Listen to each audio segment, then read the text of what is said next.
Bien, la ley de Ohm establece que en algunos materiales la diferencia potencial posee una relación proporcional a la corriente que lo atraviesa, es decir, donde dicha relación proporcional es medida por una propiedad intrínseca de los materiales conocida como resistencia. Esta relación cambiará dependiendo del tipo de circuito del que estemos hablando. Existirán los circuitos en serie, en paralelo y la combinación de estos dos que serán los circuitos mixtos. En los circuitos en serie, como podemos observar, la suma de resistencias será de manera lineal, es decir, simplemente se sumarán el valor de las resistencias, mientras que en los circuitos en paralelo se sumarán de la siguiente manera: se sumarán las inversas de las resistencias y la conexión será de la siguiente manera. Algo pertinente de resaltar es el comportamiento del voltaje y la corriente, ya que en los circuitos en serie el valor de la corriente será siempre el mismo, mientras que el valor de voltaje será diferente en cada componente.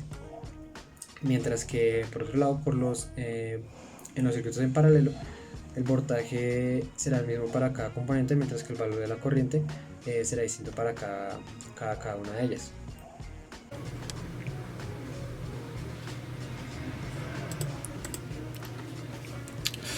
Las leyes de Kirchhoff fueron descritas por primera vez por Gustav Kirchhoff en 1946. Estas leyes se encuentran fundamentadas en la conservación de la energía y conservación de la carga. Estas leyes, las leyes de Kirchhoff, lo que tratan de analizar es el comportamiento de la corriente en diferentes mallas, ya sean circuitos en serie, paralelo o mixtos, ¿no? Bueno, la ley de Kirchhoff se encuentran dividida en dos leyes. La primera, la ley de los nodos, y la segunda, la ley de las mallas.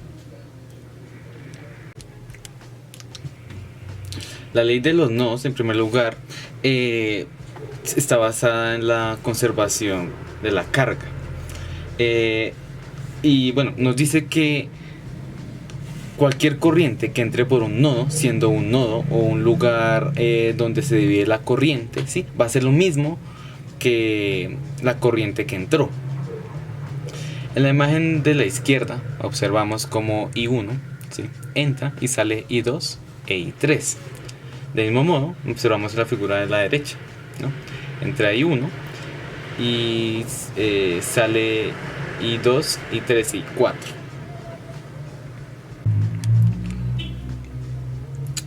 Por otro lado tenemos la ley de las mallas, la cual está fundamentada en la conservación de la energía y nos dice que la suma algebraica o una suma normal, ¿sí?, de corrientes en un conjunto de nodos, siendo un nodo un lugar donde se divide la corriente una vez más, debe ser igual a 0.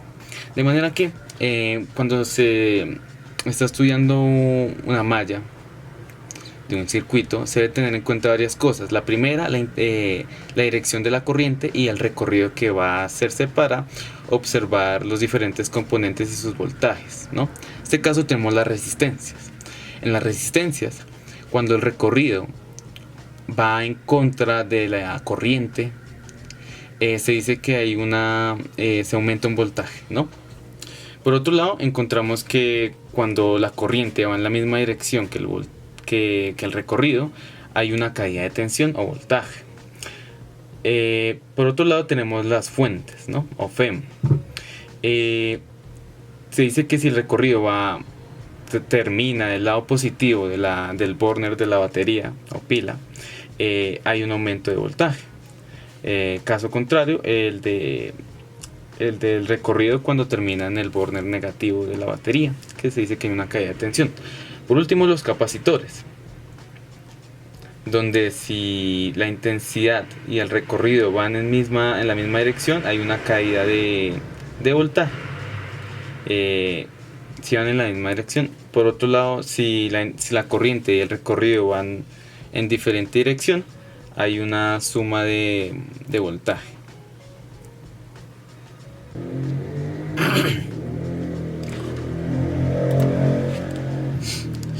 Para empezar, los circuitos RC siempre se dice que son circuitos RC siempre y cuando estén compuestos de resistencias y capacitores.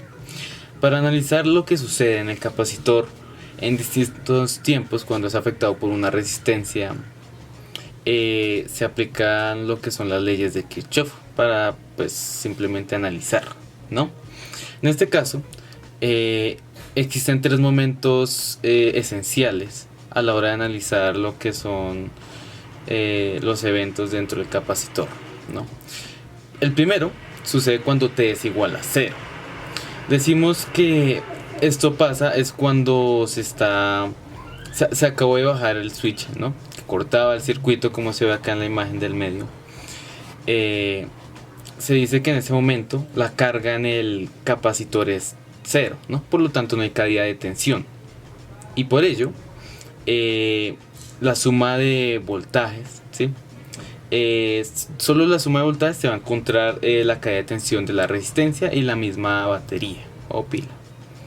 Finalmente, encontramos lo que sería el segundo momento, ¿no?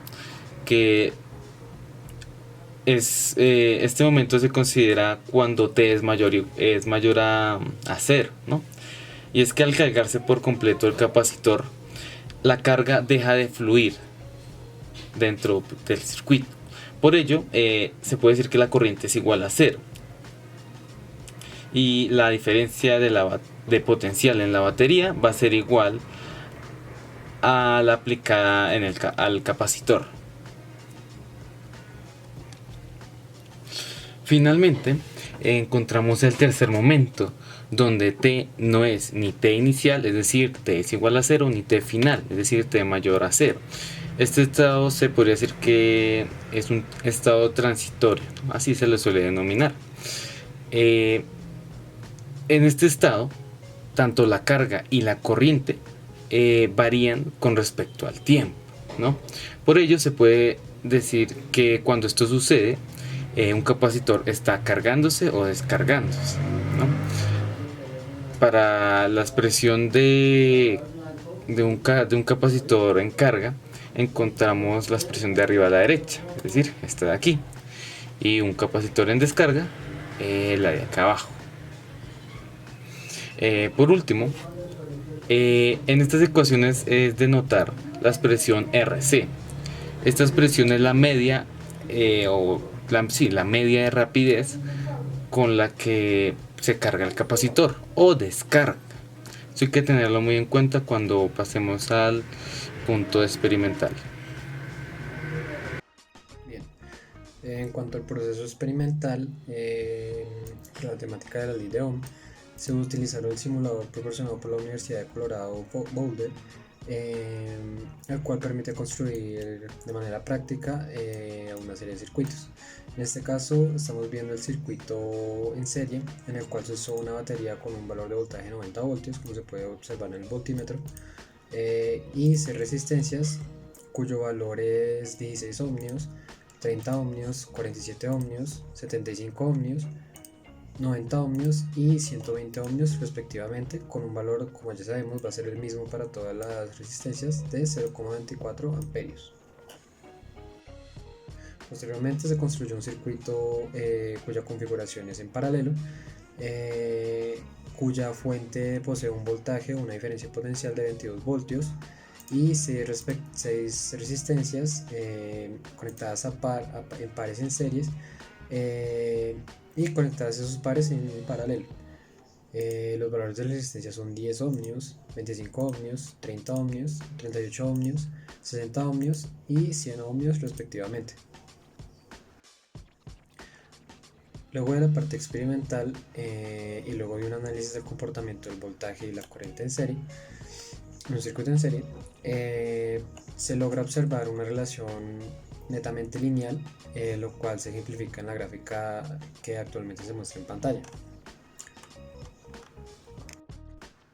Además de esto, se puede observar que la pendiente o la relación entre ambas variables será el valor de resistencia, que pues estará generada a partir del voltaje y la corriente. En ese caso pues es posible afirmar que el voltaje es la cantidad de electrones que circula por un material que se pone a estos a su vez, como se puede observar en las simulaciones y como lo puede representar la gráfica en cuestión. Además de eso, será claro que la corriente será dependiente de la resistencia. Sin embargo, es importante mencionar que pues, en un circuito ideal, esta será cero. Por ende, pues será lógico esperarse una variación entre los resultados arrojados en la simulación y a unos resultados teóricos. Como se puede observar en las tablas presentadas en pantalla, los valores de corriente y de voltaje presentarán una leve variación, como se mencionó anteriormente, principalmente ya que el segundo circuito contempla una situación más real. De igual manera, en el caso de los circuitos en paralelo, se verá una mayor variación en los valores de corriente y voltaje, dado que estos son directamente afectados por la tolerancia de cada material. Bien, siguiendo la dirección de la práctica de laboratorio, para la siguiente cuestión experimental se utilizó nuevamente el simulador proporcionado por la Universidad de Colorado Boulder, en el cual se utilizó un montaje con el cual se busca esclarecer y explicar el comportamiento de la corriente principalmente, y cómo se cumplen las leyes de Kirchhoff y en esencia la ley de la conservación de la energía. Como podemos observar, en este momento tenemos un montaje compuesto por 4 resistencias, las cuales están conectadas en paralelo, la cual, como se puede apreciar, su valor será de 200 ohmios, 80 ohmios, 20 ohmios y 70 ohmios respectivamente, además de tres fuentes de voltaje o 3 baterías, si lo vemos desde ese punto de vista, en el cual su primer valor será 40 voltios, el siguiente 300 voltios y la última batería será 80 voltios. Nuevamente, como se mencionó anteriormente, en el presente montaje se pueden observar 3 mallas, de las cuales pues en las presentes tablas se presentan sus valores en cada uno de sus elementos. Es decir, que la primera malla está compuesta de la resistencia 1, la resistencia 2 y el voltaje 1. La segunda malla estará compuesta de la resistencia 2 y la resistencia 3, al igual que el voltaje 1 y el voltaje 2. Y en la malla 3 estará compuesta de la resistencia 3 y la resistencia 4, y estará compuesta por el voltaje 2 y el voltaje 3. Ahora bien, nuevamente, como en la práctica anterior, estaremos analizando la gráfica de voltaje versus corriente. En esta gráfica podemos observar que, en contraste a la gráfica anterior, no se observa una relación lineal entre el voltaje y la corriente. Y esto se debe al comportamiento de las mallas, ya que en esta gráfica se observan 4 puntos críticos, lo cual indican un cambio de malla en el voltaje o en el paso de corriente, principalmente en la resistencia 4. Así que, por lo que podemos ver en la gráfica, estos puntos críticos, estos puntos de cambio, indicarán un cambio de resistencia en cada malla. Sin embargo, en situaciones un poco más cercanas a la realidad, como cuando la resistencia de los cables es mayor, el comportamiento de dicha gráfica cambiará en cierta medida. Por ejemplo, en la gráfica que se observa en pantalla, se verá que solo tiene un punto de inflexión, que en primera instancia, comparando con la gráfica anterior, se observará una relación más lineal que en la situación experimental, por lo que este punto de inflexión, llamémoslo, indicará una resistencia mayor comparada con las resistencias de las otras mallas, provocando así que este flujo energético, este flujo de electrones, como se puede observar, se concentra en mayor medida en la malla 1, logrando que la corriente en la resistencia 4, que es la resistencia de estudio en esta presente práctica, pues disminuye su valor, sin dejar de lado que la corriente que disminuye en la resistencia número 4 será distribuida, también como se puede observar en el simulador, será distribuida entre las otras mallas, cumpliendo así lo que nos dice la ley de la conservación de la energía.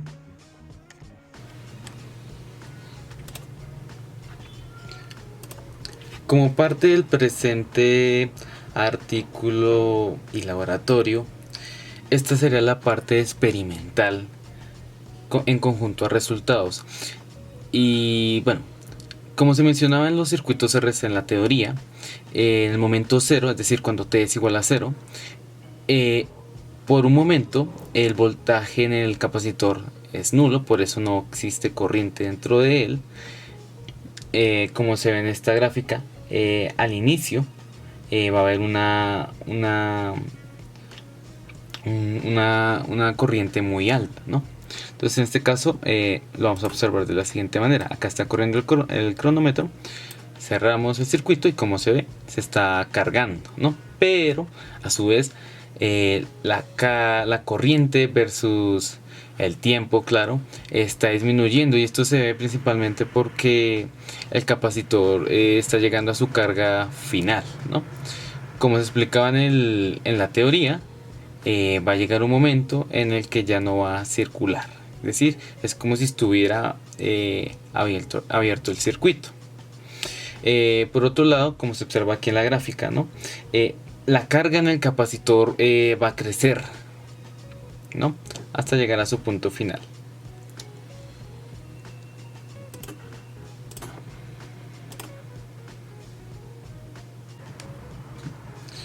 A modo de conclusión, cabe destacar las similitudes entre los porcentajes de error que se calcularon en los distintos laboratorios, como lo son el de la ley de Ohm, la ley de Kirchhoff y los circuitos RC, ya que eran similares bastante, ¿no? Y esto en esencia se debe por lo que se hicieron en simuladores que proporcionó la Universidad de Colorado, y bueno, que son de uso libre, claro. Por otro lado, también encontramos que la ley de Ohm no concibe resistencias que sean igual a cero, ya que si es así generaríamos una indeterminación.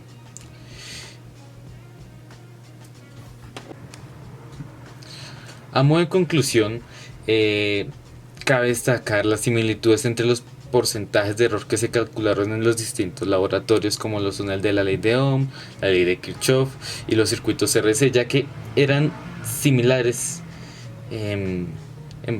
bastante, ¿no? Y esto en esencia se debe por lo que se hicieron en simuladores que proporcionó la Universidad de Colorado, y bueno, que son de uso libre, claro. Por otro lado, también encontramos que la ley de Ohm no concibe resistencias que sean igual a cero, ya que si es así generaríamos una indeterminación. Además de esto, la regresión resulta ser una herramienta muy útil, no solo hablando del ámbito estadístico, sino también en el físico. Al representar la perfección de los datos experimentales, permite identificar algunos errores comunes que se presentan en algunas magnitudes físicas. Esto se puede apreciar al momento de utilizar herramientas como lo fueron Solver, en el caso de Excel y LibreOffice, ya que a pesar de ser un solucionador matemático con el fin de entregar una regresión, permitió conocer distintos valores físicos a partir del modelo teórico que está empleado. Además de eso, también es oportuno resaltar la importancia de trabajar como grupo, de trabajar como equipo, dado que dicho procedimiento fue llevado a cabo de manera amena, bastante calmada, gracias a que hubo un buen ambiente de trabajo y a que realmente se formó un equipo de trabajo como grupo para cumplir el objetivo del laboratorio en cuestión.